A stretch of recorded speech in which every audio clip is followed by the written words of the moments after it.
आज से नया प्रयोग है ध्यान में। अभी तक आंख बंद करके हमने करवाया, आज 41 दिन हो गए। आप जैसे आंख बंद करते हैं, आपकी अपनी पूर्व की बातें याद आने लगती हैं। आंख बंद करने से पहले आपने क्या देखा, क्या सुना, क्या जाना, क्या कर्म किया। जब तक आंख खुली रहती है तब तक आपको वर्तमान का ज्ञान रहता है। सामने कौन है, मैं क्या कर रहा हूँ, मुझे क्या करना चाहिए, उसे में करते रहते हैं। लेकिन जैसे आप आंख बंद करते हैं, आपका मन बहुत सारी बातों को याद करने लगता है। जो वर्तमान में गलतियां हुई रहती है उसमें पश्चाताप करने लगता है। जो पूर्व की बातें हो चुकी हैं उसी में सुखी, दुखी, आनंदित, प्रसन्नचित, पीड़ादायक, आत्मग्लानि, यही सब करता रहता है। आप जैसे आंख बंद करते हैं, थोड़ी देर के बाद फिर आप आंख खोलना चाहते हैं, क्योंकि आपका ही मन अपने ही कर्म को जब देखने लगता है तो पीड़ित होने लगता है, दुखी होने लगता है, अंदर से चंचवाई पकड़ लेता है।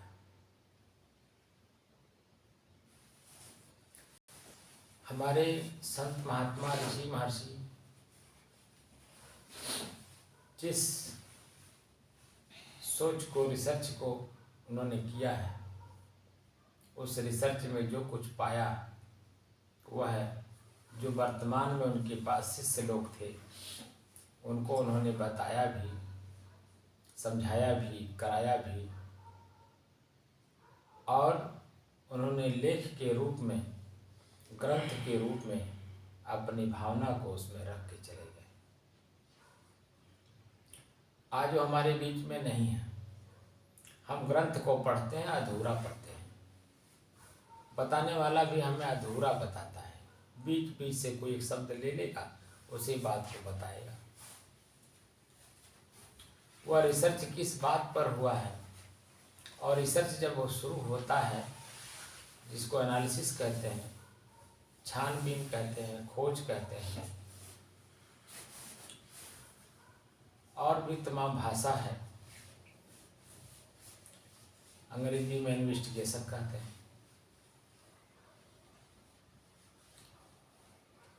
वो सारी चीज़ें जब खोज होने लगती है तब पता चलता है कि मैं क्या हूँ, मैं क्या था, मेरे कर्म मुझे कहाँ ले जा रहे हैं।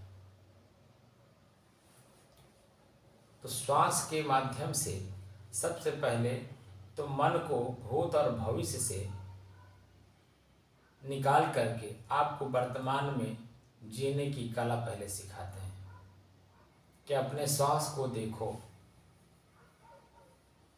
आंख बंद करवाते हैं तो आंख जैसे बंद करेंगे आप भूत भविष्य की कल्पना में जाएंगे। तो महापुरुष ने देखा कि इससे बात बनती नहीं, तो उसके लिए कुछ ऐसी चीज की जाए जिससे मन उस पर लगे और वर्तमान में रहने में भी आसानी हो। तो उन्होंने क्या किया, मन को ही स्थिर करने के, एकाग्र करने के कई साधन हैं। जैसे आप ओम शब्द का उच्चारण करिए। तो जब आप ओम शब्द का उच्चारण करते हैं तो उसमें बहुत सारी बातों का एनालिसिस होता है, खोज होता है। आप ऐसे बैठ गए, उसके बाद आवाज़ निकाला आपने अंदर से,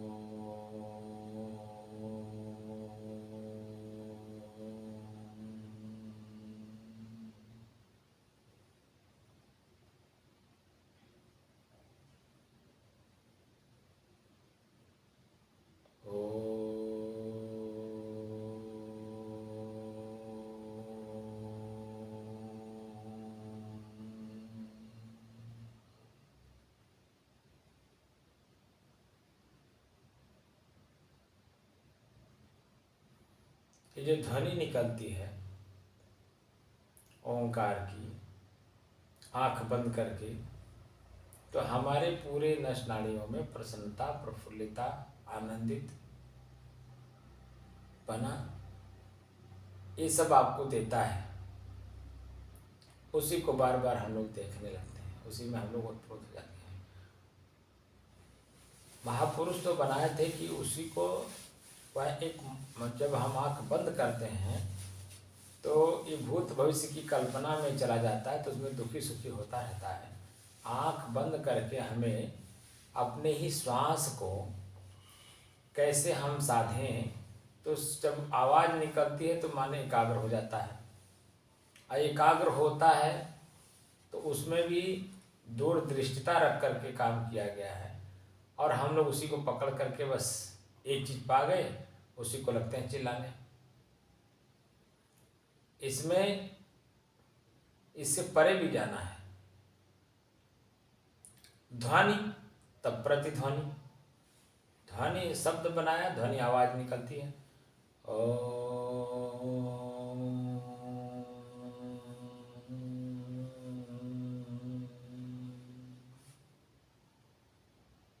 आप जैसे आंख बंद करते हैं, आपके पूरे शरीर में ये जैसे आवाज निकलती है, तो आपके इस मांसपेशियों में अपने आप में ही घर्षण होता है और आनंद की अनुभूति कराता है, जैसे जैसे आप किसी में अंदर जाते हैं। अब इसमें एनालिसिस हुआ, आगे बढ़ा गया। आगे बढ़ने पर ज्ञान होता है प्रतिध्वनि। ये जो ध्वनि निकल रही है, आवाज निकल रही, कहाँ से निकल रही, तो पता चला नाभि से निकल रहा है। नाभि किससे जुड़ा हुआ है? शरीर के किसी अंग से जुड़ा हुआ है। शरीर कौन है?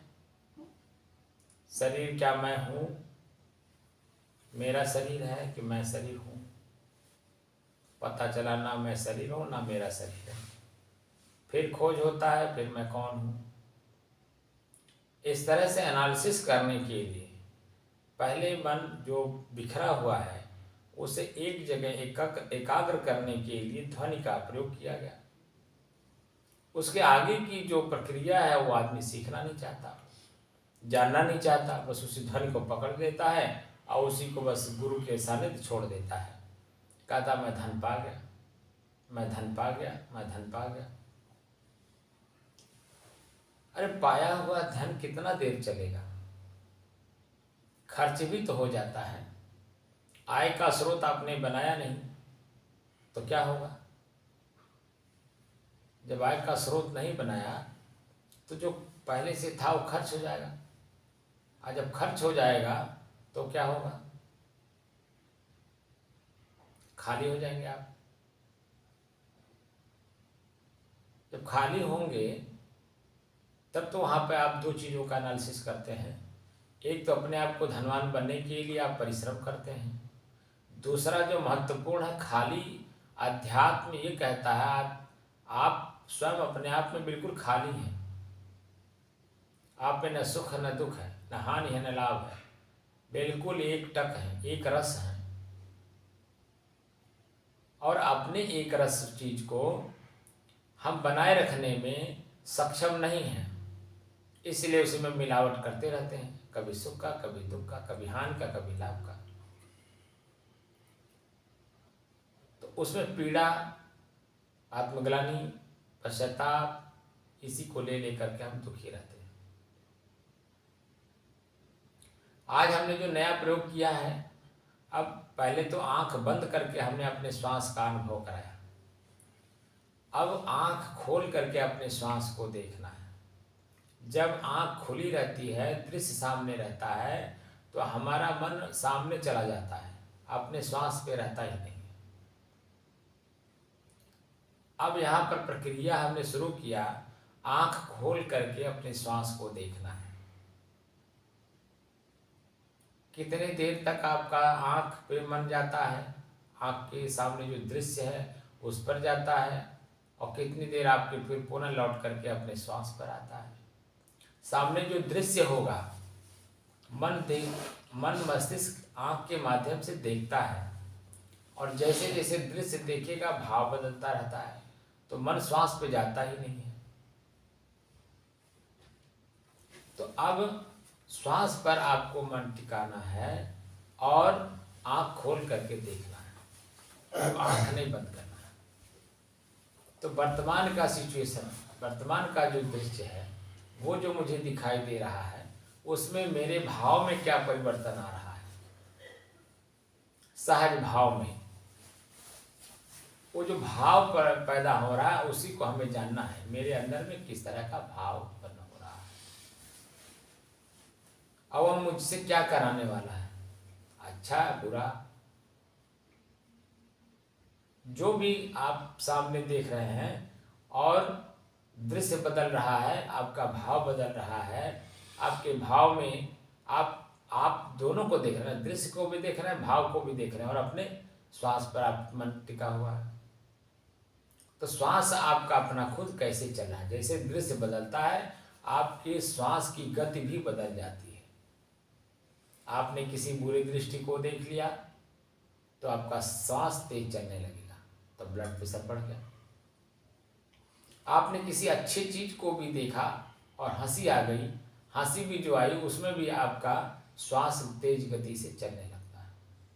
साक्षी दृष्टा आप स्वयं हैं, दृश्य के भी, श्वास के भी और भाव के भी। पहले दो चीजों का एनालिसिस किया गया, अब यहाँ पे तीन चीज आ गया, भाव, दृश्य और श्वास। इन तीनों को जानने वाला कौन? जब इस तरह से एनालिसिस करेंगे तो अपने तरफ बढ़ेंगे। ना मैं श्वास हूँ, ना मैं दृश्य देख रहा हूँ, दृश्य भी है प्रकृति का है, अपने आप में बदल रहा है, मैं देख रहा हूँ, एक आँख एक पार्ट है, उसके माध्यम से। भाव, मेरे अंदर का जो भाव है वो भी मन ही है, हमारे अंदर में भाव बदलता रहता है।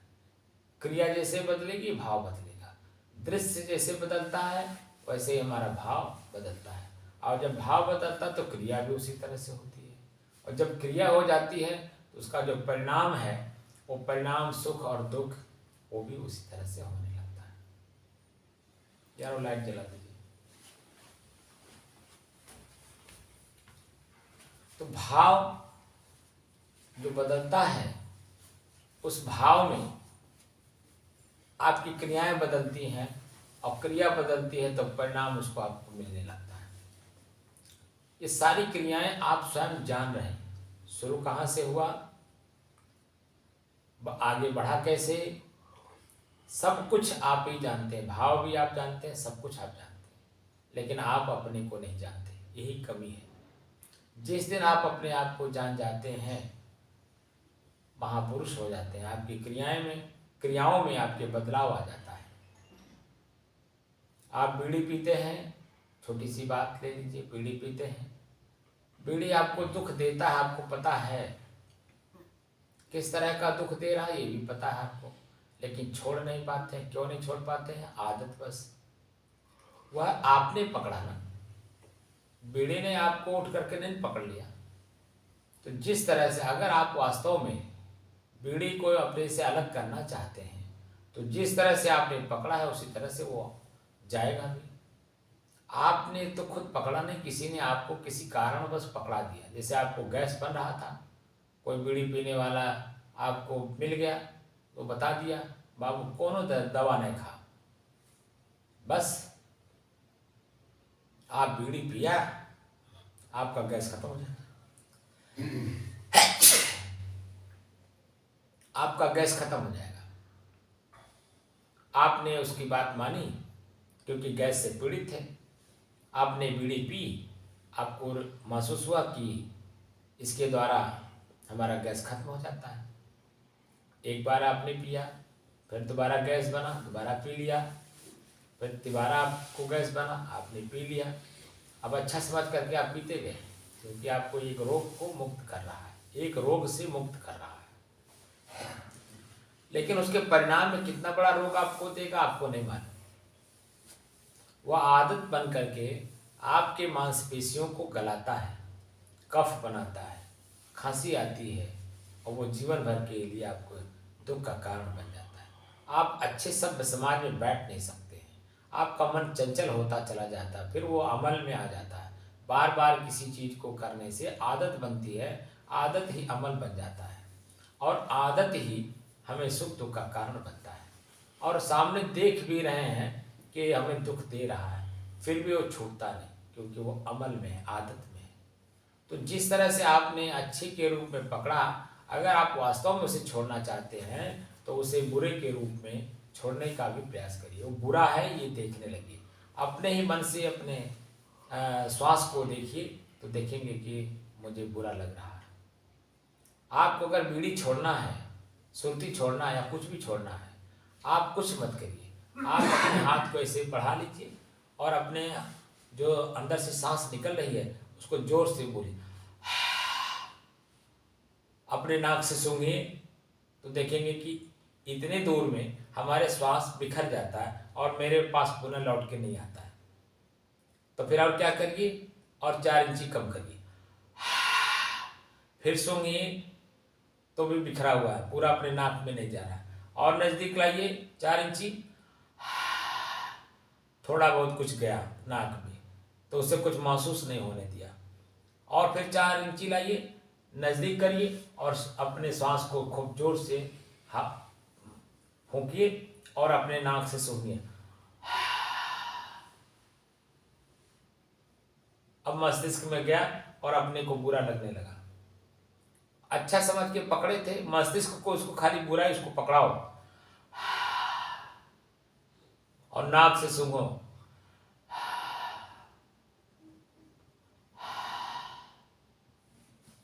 और नजदीक कर लो, और नजदीक करके मुंह ऐसे मुंह पे लगा लो, और ये ऊपर का नीचे का हिस्सा होठ पर हो और ऊपर का हिस्सा आपके नाक पे हो, और अपने सांस को आप निकालो, चाहे जोर से करो चाहे धीरे से करो, सरल भाषा सरल भाव में आपका श्वास आपके अंदर जाएगा और आपके मस्तिष्क को उसकी बुराई जो है उसको दिखाएगा।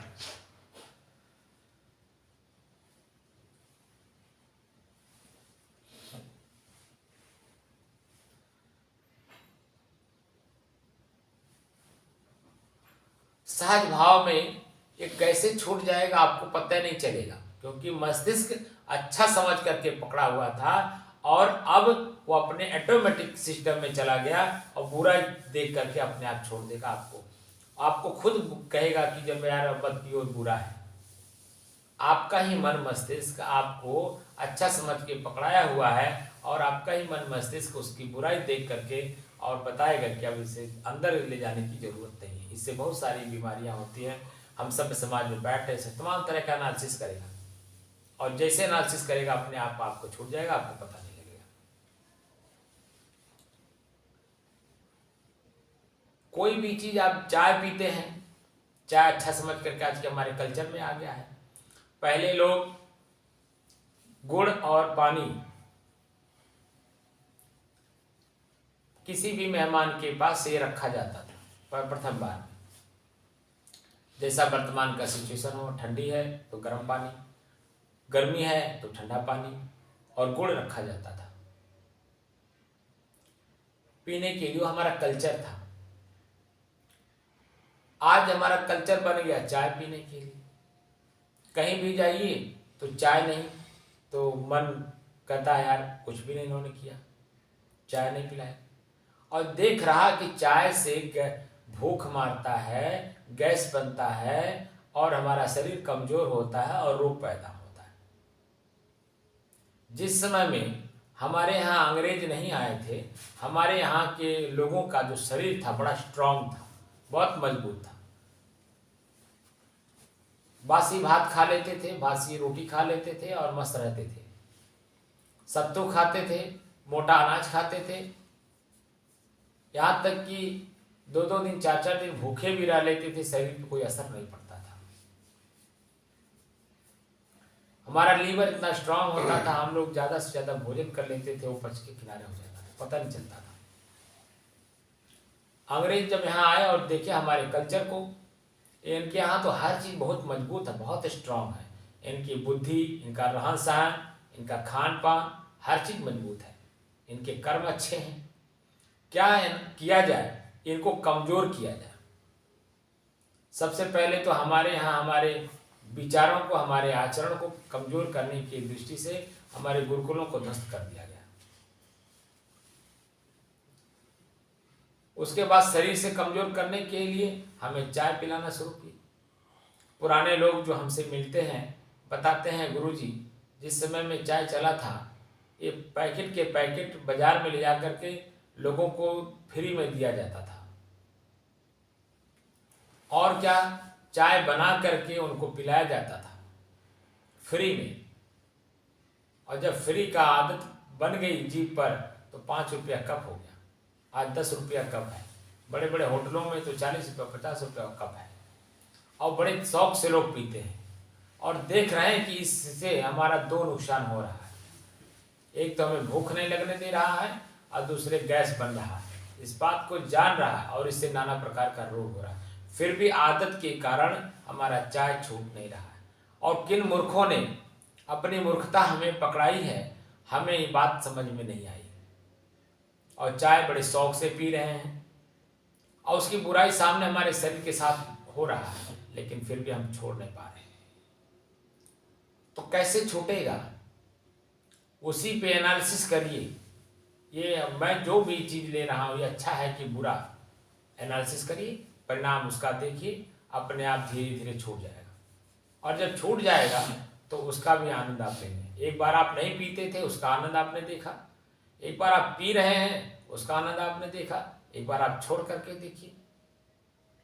मैं भी पहले चाय पीता था, जब मैं चाय नहीं पीता था, अब समझ में आ गया मेरा शरीर, मेरा मस्तिष्क सब कुछ स्वस्थ था। चाय पीने लगा, हमारा शरीर कमज़ोर होने लगा, हमारा मन मस्तिष्क कमज़ोर होने लगा, हमारा लीवर कमज़ोर हो गया। तमाम तरह की चीज़ें हमने देखा, तमाम तरह के रोग होने लगे। हमने ऑन द स्पॉट चाय छोड़ने की कोशिश की, लेकिन छूटा नहीं। फिर हमने उसको छोड़ने में, चाय छोड़ने में मुझे 6 महीना लग गया, क्योंकि जो आदत बन गई थी मांसपेशियों में, जैसे समय होता था अपने आप खुजली होती थी, चिड़चिड़ाहट होता था, उसकी इच्छा होती थी। लेकिन हमने उसकी बुराई देखना जब शुरू किया, देखते देखते देखते एक समय ऐसा आ गया, अपने आप छूट गया। और मैंने क्या किया, हम अपने संत समाज में गए। उज्जैन कुंभ मेला था। उस कुंभ मेला में जिसके पास मैं गया, वहाँ पर एक आंधी तूफान आया हुआ था। आंधी तूफान आने के कारण उनका टेंट उखड़ गया था। किसी तरह से वो अपना रहने के लिए बना रखे थे, और कुंभ का लास्ट चल रहा था, लास्ट स्नान था, उसमें मैं गया। और यहाँ हमारी उनकी वार्तालाप टेलीफोन से हो गई, मोबाइल से। तो मैं जब वहाँ गया, पहुँचा, उनका टेंट देखा तो वहाँ रहने की जगह नहीं थी। किसी तरह से अपना वो 2-4 दिन का समय काट रहे थे, और 10 दिन का काम रह गया है, और उसको बस उखाड़ना ही है। प्रकृति ने अपने आप उखाड़ दिया है, तो आगे भी उखाड़ना है। तो हमसे उन्होंने कहा, कहीं तो कहीं आपकी व्यवस्था कर दें। हमने कहा नहीं, हमको कोई व्यवस्था की ज़रूरत नहीं। हमको व्यवस्था ही लेना होता तो मैं आपके पास फ़ोन नहीं करता। मैं एक संत हूँ, किसी भी पंडाल में मैं चला जाऊँगा, मुझे आसन मिल जाएगा, इतना मुझे विश्वास है। मैं आपके पास फ़ोन करके आया हूँ तो मैं आपके पास ही रहूँगा। आप जैसे भी, जिस भी हालत में रहेंगे, मैं उसी तरह से रहूँगा। फिर मैंने उनके छोटे से पंडाल में नीचे आसन लगा लिया। आसन लगा करके मैं रहा। तो सवेरे सवेरे चाय वहाँ बनती नहीं थी। हमारे संत बिहार के लोग वहाँ रहते थे। उन लोगों ने सत्तू घोल करके पीते थे सुबह सुबह, और वही सत्तू हमको भी पिलाए। मैं 8-10 दिन वहाँ रहा। 8-10 दिन में जब भी चाय की इच्छा होती थी तो वही सत्तू लोग घोल के पिलाते थे, नमक डाल के, प्याज, मरचा और कुछ उसमें जीरा मरीच वगैरह डाल करके वो बाकायदे बनाते थे, और उसी को मैं पिया। मेरा चाय अपने आप वहाँ से बिल्कुल छूट गया। 8-10 दिन के अंदर में, उसके बाद से मुझे चाय की इच्छा हुई ही नहीं। बस जब चाय की इच्छा होती थी, वो महात्मा लोग हमसे बहुत प्रेम करते थे, तो कहते थे, गुरुजी जब भी ज़रूरत पड़े आप हमें बता दीजिएगा, हम सत्तू घोल के आपको पिला देंगे। और हमारे साथ वैसे किए। 10 दिन के अंदर में चाय ऐसी छूट गई, जो मांसपेशियां आदत बस हमें मांगती थी, हम जब सत्तू पी लेते थे और उसमें जो मटेरियल रहता था, प्याज, मिर्चा, काली मिर्च, सौंठ और तमाम तरह की चीज, जीरा, सब बाकायदे मसाला बनाए हुए थे और डालकर घोल कर हमें पिलाते थे। और उससे हमारे मांसपेशियों के अंदर में जो खुजली होती थी अपने आप मिट गई। और धीरे धीरे मैंने देखा कि हम आपने खुद एनालिसिस किया कि धीरे धीरे हमारी मांसपेशियां अपनी जगह पे आ गई और चाय नाम की कोई भी वस्तु पहले थी ये मुझे एहसास अब नहीं होता है। और मैं अपने यहाँ आश्रम में चाय के जगह पर कहवा पिलाता हूँ। कहवा हम काढ़ा कहते हैं, लेकिन वास्तव में उसका नाम कहवा है। शुद्ध दूध में हल्दी, सौंठ, काली मिर्च, अदरक, तुलसी का पत्ता और 2-4 जड़ी बूटियाँ डाल करके, जो जैसा होता है, अगर चीनी वाला है तो चीनी डाल करके, गुड़ वाला है तो गुड़ डाल करके, और अगर सादा पीना चाहते हैं तो सादा पहले पूछ लेते हैं कि भाई आपको शुगर तो नहीं है। अगर शुगर नहीं है तो मीठा डाल के बनाता हूँ, अगर शुगर है तो उनको पहले दे देता हूँ, फिर उसके बाद बिना शुगर वालों को चीनी डाल के देता हूँ। वह मैं इसलिए पिलाना शुरू किया कि ताकि लोगों की भूख बढ़े। भूख लगेगा, भोजन करेंगे, भोजन करेंगे तो निश्चित तौर पे शरीर हमारा स्ट्रांग होगा, मजबूत होगा, हमें चिंतन और चिंता करने में आसानी होगी। तमाम चीज़ों का एनालिसिस करने के बाद हमने ये शुरू किया। आज लगभग 4-5 साल लगभग हो गया। कोई भी व्यक्ति आता है, हम उसमें सभी लोगों को यही चीज़ पिलाते हैं। हमने भंडारा किया, भंडारे में भी चाय बनने नहीं दिया। हमने कहा नहीं, जितना भी दूध की ज़रूरत होगी दूध आएगा। पैकरहा दूध ले करके आते हैं, उनसे मैं दूध मंगा करके, और 40 लीटर लगा, 50 लीटर लगा, 1 कुंटल लगा, कोई फ़र्क नहीं पड़ता है। हमें मनुष्य को काढ़ा पिलाना है तो पिलाना, हमें चाय नहीं पिलाना। हमें अपने लोगों को राक्षस नहीं बनाना है। तब जब वो पीते हैं, जीभ पर जाता है, स्वाद अच्छा लगता है और तुरंत मन से कहते हैं महाराज जी आपका काढ़ा बहुत सुंदर है। हम कहते हैं यही तो मैं चाहता हूँ कि सुंदर चीज़ें खाइए, सुंदर चीज़ पीजिए, सुंदर चीज़ें ही या ओढ़िए, पहनिए और सुंदर अपना जीवन जीने की कला सीखिए। यही तो मैं चाहता हूँ, आपके अंदर में जिज्ञासा हो, और स्वयं अपने घर में बना करके उसको पीजिए और अपने बच्चों को भी पिलाइए, ताकि आपके बच्चे अंदर से स्ट्रांग, मजबूत हो। आज क्रोध उत्पन्न हो रहा है बच्चों में, हमारे नौजवानों में बात सुनना पसंद नहीं करते। What is the reason? क्या कारण है? क्योंकि अंदर से कमजोर है, हमारी नस नाड़ियां कमजोर हैं, हमारा लीवर कमजोर है, सोचने की शक्ति कैसे देगा? ये तनाव जो आज हमारे परिवार में, हमारे समाज में बढ़ रहा है, व्हाट इज द रीजन? हम अंदर से कमजोर हैं। सामने अच्छी से अच्छी बात भी बुरी लग रही है आजकल के बच्चों को। कोई भी बात कहिए तो वो अवॉइड करते हैं, सुनना नहीं चाहते हैं।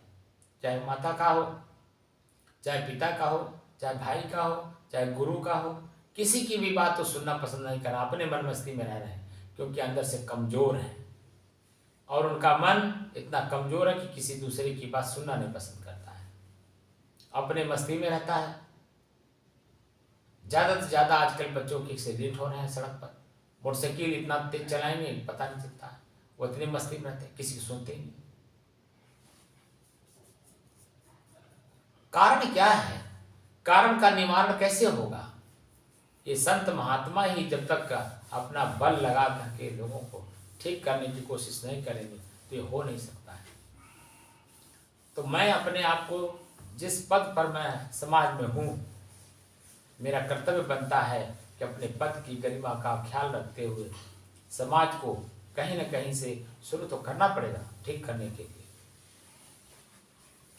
इसीलिए हमने ये चीज़ें शुरू किया है कि आइए हमारे सेंटर पर अपने हर कर्म को ठीक करने की कोशिश करिए। तो शुरुआत अपने श्वास से ही करना है, आंख बंद करके, उसके बाद फिर आंख खोल करके अपने श्वास को देखिए। अपना श्वास आंख बंद करने पे कैसा महसूस होता है और आंख खोलने पर कैसा महसूस होता है, अपने आप ऑटोमेटिक आपका कर्म अपने आप बदलने लगेगा। आँख खोल करके जब हम श्वास को देखते हैं, अपने श्वास पे ध्यान लगाना है, मेरा श्वास कैसे चल रहा है। दृश्य हम देखते हैं, भाव बदलता है, क्रिया बदलती है, हमारा श्वास बदलता है। श्वास तेज चलने लगता है, इसका मतलब है कि दृश्य जो है हमें प्रभावित कर दिया। श्वास सामान्य रूप से चल रहा है, बुरा से बुरा दृष्टि अगर सामने पड़ा दृश्य, उसमें भी हम प्रभावित नहीं होते हैं, तब समझिए कि आपका जीवन सामान्य हो रहा है। अभी तो सामान्य असामान्य हो रहे हैं। चौधरी साहब जी सर। आज से नियम हो गया है कि जो लोग पुराने लोग हैं वो आंख खोल करके सामने दीवार पर एकदम टाइट होइए और सामने दृश्य देखिए दीवार पर, और लगातार एक ही जगह मत देखिएगा। उस पे उसी दीवार पे, सामने वाली दीवार पे आप अपने आप को घुमाते भी रहिएगा और अपने श्वास पे आपका मन जो है, ध्यान आपका श्वास पर हो, मेरा श्वास कैसे चल रहा है। दृश्य को मैं देख रहा हूँ अपने आँख के माध्यम से, मेरे शरीर का जो दूसरा हिस्सा है श्वास, वो कैसा चल रहा है। तीसरा हिस्सा हमारा भाव है, दृश्य को देख करके हमारे भाव में क्या परिवर्तन आ रहा है। इन सब चीज़ों पे एनालिसिस करना है, चिंतन करना है, खोज करना है और ध्यान अपने श्वास पर रहे, मेरा श्वास कैसे चल रहा है। इसी बात पे मैंने आज 41वां दिन हो गया, अभी तक मैंने आंख बंद करा करके आप लोगों का अभ्यास करवाया श्वास पर। तो श्वास पर मन कहाँ टिकता है ये तो आप भी जानते हैं, ये तो बाहर जा जा करके कहाँ कहाँ क्या क्या खुरखुंद ला करके हमारे सामने रखता है, पता नहीं चलता है। इसलिए अब आंख खोल करके देखने का अभ्यास करें ताकि हमारे कर्म में स्वयं में अपने आप सुधार होगा। जब हम इस तरह से अभ्यास करेंगे हमारा हर चीज़ अपने आप ऑटोमेटिक सिस्टम बदलेगा हमारा, क्योंकि शरीर एक साधन है, शरीर साध्य नहीं है। ये हमारा उद्देश्य मैं शरीर हूँ ऐसा नहीं है, मैं शरीर मेरा है, मैं शरीर नहीं हूँ, इस बात का ज्ञान रखना है। तो हमारे कर्म में बदलाव आएगा, हमारे चलने में, उठने में, बोलने में, सोचने में, चिंतन करने में, किसी से कुछ समझने में, किसी को समझाने में, आपको हर परिस्थिति में आपका मन कंसंट्रेट होकर के वही काम करेगा जिससे आपके श्वास पर, आपके चित्त पर, आपके दिल पर, आपके शरीर पर कोई बुरा असर ना डाले। क्योंकि शरीर एक साधन है, शरीर कमज़ोर हो जाएगा आपका हर चीज़ कमज़ोर हो जाएगा। इसलिए शरीर को ही मजबूत करना है। उसी बात का मैं आप लोगों को जिक्र कर रहा हूँ कि जब हम अपनी चीज़ों को देखने लगते हैं, समझने लगते हैं, तो उसमें बदलाव आता है। जो 2.5 अक्षर प्रेम का जो पढ़े सो पंडित हो, कबीर साहब ने कहा है, वो अपने आप ऑटोमेटिक आपके अंदर में आ जाएगा। सामने वाला किस चीज़ में है, वो जो सोचता है वो वाइब्रेट करता है, उसकी तरंगें उड़ती हैं और वो आपकी तरंगों में आकर के मिलती हैं। अगर वो वास्तव में उस लेवल का आदमी है, आपके अंदर में भाव परिवर्तन हो जाता है। अगर वो उस लेवल का नहीं है, वो खाली ढोंग कर रहा है, दिखावा कर रहा है और अंदर से चंचलता है, चंचल है वो, तो भी आपको बता देगा ये व्यक्ति ढोंग कर रहा है, ये नाटक कर रहा है, ये चाहता दूसरे से खाली लेना चाहता है और अपने आप को कमज़ोर कर रहा है। लेने वाला हमेशा कमज़ोर होता है और कमज़ोर होता चला जाता है। मजबूत तो तब होता है जब देने की इच्छा होती है, और देने की इच्छा तब होती है जब अपने पास भरपूर पर्याप्त कोई वस्तु होती है, उसी को उठा करके दिया जाता है। तो देने से आप दबेंगे और लेने से दबेंगे और देने से प्रफुल्लित और प्रसन्नचित हल्कापन महसूस करेंगे, आनंदित होंगे कि हम भी, भगवान ने हमें देने के लिए बनाया है तो हमें देना चाहिए। क्योंकि आपने कर्म कमाई करके उसे स्टोर किया है, कर्म किया है, और कर्म में कितना परिश्रम किया आपने, क्या क्या आपने परिणाम को झेला है, आपको खुद को पता है। किसी खेत से जब हमें अन्न पैदा करना होता है, जब सोचा जाता है तो सोचने में ही आपको बहुत बड़ा दिक्कत महसूस होता है, क्योंकि खेत परती पड़ा हुआ है, उसको कैसे हम गोड़ेंगे। नहीं, आपके पास कोई हथियार नहीं है, तो हथियार कहाँ से आए, पैसा भी नहीं आपके पास। तब आपके पास धीरे धीरे हिम्मत होता है कि फलाने के पास है, चलो अच्छा मांग कर ले आते हैं और ला करके अपना काम करके उन्हें वापस कर देंगे। धीरे धीरे धीरे जो है उसमें हम कमाई करेंगे ज़मीन में, तो उस जब कमाई से हमें अन्न पैदा होगा। अन्न पैदा जिस तरह से होगा, हमारे परिवार का, हमारा तो होगा ही भरण पोषण, हमारे परिवार का होगा, हमारे समाज का होगा, हम देश की सेवा में लगेंगे। किसान वास्तव में देश की सेवा करता है, देश के प्रत्येक लोगों का सेवा करता है। कैसे करता है? अपने कर्म कमाई से अन्न पैदा करता है। कोई भी व्यक्ति पूरे विश्व में सोना चांदी हीरा मोती पन्ना पोखराज रुपया घर मकान महल नहीं खाता है। जब भी खाएगा अन्न खाएगा, तो आपके द्वारा उसका भरण पोषण हो रहा है, आपने उसकी कमाई की, आपका मन गदगद होता है, प्रसन्नचित होता है और अपने आप में संतुष्ट होता है। मैं किसान हूँ, ऐसा अपने आप को आप स्वयं शो करते हैं। तो आपके दूसरे की अपनी भूख समझ में आती है तो दूसरे को भी भूख लगा होगा, ऐसा आपके मन एनालिसिस करता है, तो भोजन कराते हैं। आपको अभी ठंडी का मौसम चल रहा है, आपको ठंड लग रहा है, जिसके शरीर पे कपड़ा नहीं होगा, आपके मन में दर्द होगा, दुख प्रकट होगा। भैया हमारा भी शरीर है, हमें ठंडी से हम कांप रहे हैं, कपड़ा पहने उसके बाद भी कांप रहे हैं, ठंड लग रही है और उसके पास कपड़ा नहीं है, तो ये कैसा है? तो आपके मन में प्रेम जगेगा, भाव जगेगा, तुरंत आप अपने शरीर पे जो भी एक्स्ट्रा कपड़ा होगा उतार करके उसे आप पहना दें। आपने देवता का सेवा किया, इंसान का सेवा किया, भगवान का सेवा किया आपने, आपका मन प्रफुल्लित प्रसन्नचित होता है। और कर्म सिद्धांत ये कहता है जो चीज जिस भाव से आप दे रहे हैं उसी व्यक्ति से उसी भाव में लेने का भी अधिकार आपका होता है आगे चल कर। ये शरीर हमेशा ऐसे नहीं रहता है, ये शरीर परिवर्तन होता रहता है। आप इस शरीर को छोड़ते हैं, जिसको हम मृत्यु कहते हैं, फिर शरीर पकड़ते हैं। तो जो इस शरीर से हमने कर्म कमाई की है वही आगे हमें मिलता है, प्रारब्ध उसी को कहते हैं। पिछले जन्म में हम जहाँ भी रहे होंगे, जो कर्म कमाई किए थे, आज वही हमें मिल रहा है। आज हमें आगे के लिए, वर्तमान के लिए और आगे के लिए हमें कर्म करने की जरूरत पड़ती है। हम करते हैं तो वर्तमान में हम सुखी रहते हैं और आगे भविष्य भी हमारा अपने आप संवरा रहता है, ये आपको पूर्ण रूप से विश्वास रहता है। तो कुल मिला करके जो भी देखा जाए तो मूल चीज आप ही हैं। आप अपने कर्म के भागी स्वयं है, उसका परिणाम जो आता है सुख और दुख वो आप ही भोगते हैं। अगर आपने बीड़ी पकड़ा है, कर्म कर रहे हैं, तो परिणाम में जो आपको खांसी आ रही, बलगम आ रहा है, तमाम तरह की जो बुराइयां आपके शरीर के साथ हो रही हैं, वो आप ही उसका परिणाम आप भोग रहे हैं। जिस समय में आप स्वस्थ थे उसको बड़े चाहक चाहक करके उसको पिए बीड़ी को और लोगों को पिलाए भी, और वर्तमान में जब शरीर कमजोर हो गया उसका जो परिणाम आ रहा है वो कौन भोगेगा? तो उस कर्म में जब समझ में आ जाए हमारे कर्म में कोई त्रुटि है, तो उस कर्म को क्यों ना हम तुरंत त्याग दें। तुरंत इसलिए नहीं त्याग मिलता है क्योंकि वो आदत में आ जाती है, और आदत की चीज जो है वो हमें पीड़ित करती है। जब तक अपने और स्वयं अपने आदत को हमें सुधारना होता है। जिस दिन अपनी आदत सुधर जाती है, अपने को आनंदित महसूस करता है, प्रसन्नचित होता है, मेरी आदत छूट गई। कोई हमें बाहर का आदमी छुड़ाए ये तो प्रश्न चिन्ह है, क्योंकि दूसरे के हमारा कर्म दूसरे को अनुभव हो रहा है, हमें अनुभव ही नहीं हो रहा। तो हमें अनुभव नहीं हो रहा है तो हम छोड़ेंगे कैसे? किसी के डंडा मारने से, जेल में बंद कर देने से किसी का भी कर्म छूटता नहीं है। लेकिन जब स्वयं उसको अपने कर्म महसूस होने लगता है तो हमारे जैसा मूर्ख भी साधु बन जाता है, सज्जन हो जाता है।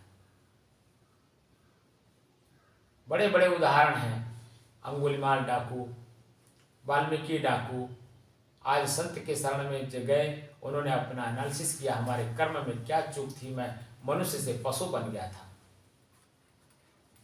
मनुष्य का कर्म और पशु का कर्म जब उन्होंने दोनों का आकलन किया, खोज किया, देखा कि मैं तो पशु जैसा काम कर रहा हूँ, मनुष्य जैसा काम कर ही नहीं रहा हूँ। तब उनके जीवन में बदलाव आया, और ऐसा बदलाव आया आज पूरा सृष्टि उनको जान रहा है। ऐसे कितने उदाहरण हैं। लोग अपने स्वयं में जब एनालिसिस करते हैं, अशोक सम्राट भी जब बदला तो अपने में एनालिसिस किया तब ना बदला। एनालिसिस कराने वाले संत जब पहुंच जाते हैं, एनालिसिस कराते हैं, चिंतन कराते हैं, ये जो कर्म तुम कर